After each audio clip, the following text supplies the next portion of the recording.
Good morning, and this is your Harvard House Money Morsel.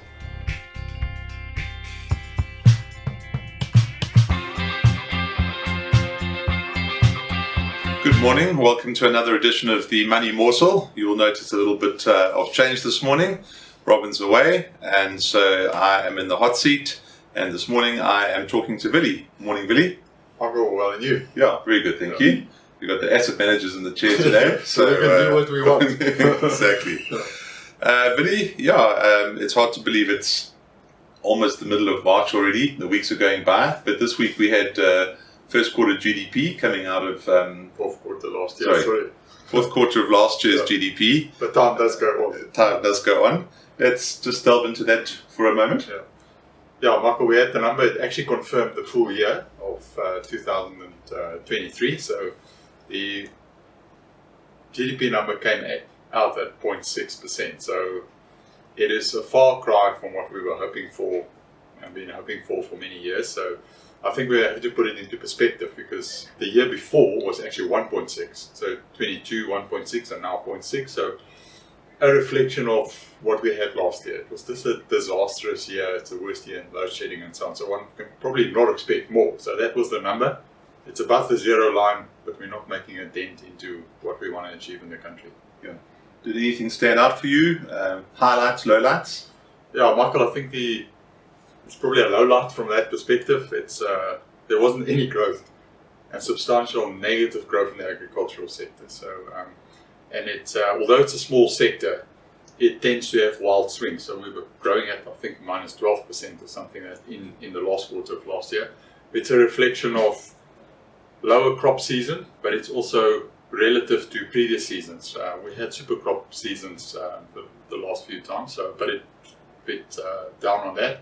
And also the chemical sector within played a negative role, and there's logistics in there, and there's obviously a pricing issue and all of those. So that was a substantial negative from that score. So have you picked up, because we tend to page through this thing often? For me, what also stood out was the trade, the weakness on the trade side, which we all know really comes down to Transnet and all the issues that really bubbled to the surface in quarter four last year with Transnet. The mining was a positive, also coming off a low base, but it was nice to see that mining was making a contribution. And I have to say, starting off this year, probably one of the positives to come out of this year so far is the appointment of Michelle Phillips as the permanent CEO of Transnet. She was appointed as the interim CEO when Porter and Willie left last year, and I think it's been very well received by the mining community. I've had anecdotal feedbacks from mining companies that the first thing she did when she was made CEO is to reach out to the mining companies and say, what can we do and how can we fix this? Now that's the right attitude. So not saying that everything's going to get fixed in a day, but you've got to start with the right attitude and people willing to look at what's wrong and fix it. So the mining companies, I think, are a bit more hopeful, which would be nice.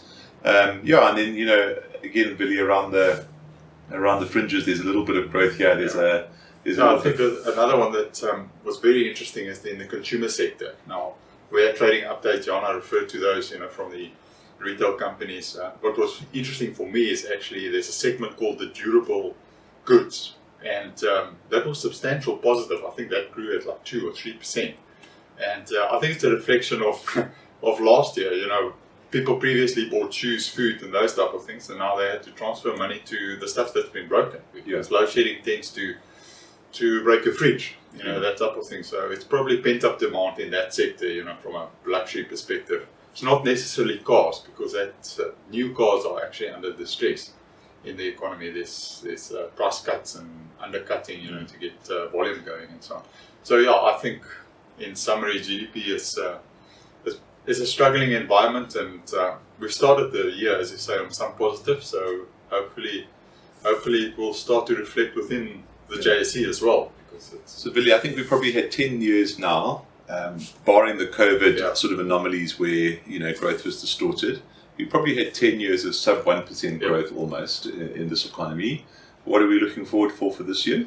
I think the general forecast on myself, is just, let's be honest, just below is 0.9. There are people sort of talking 1.6% GDP for this year.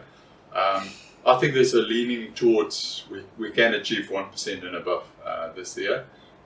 We obviously need one interest rate cut or 2 or 3 just to give us a bit of a kick.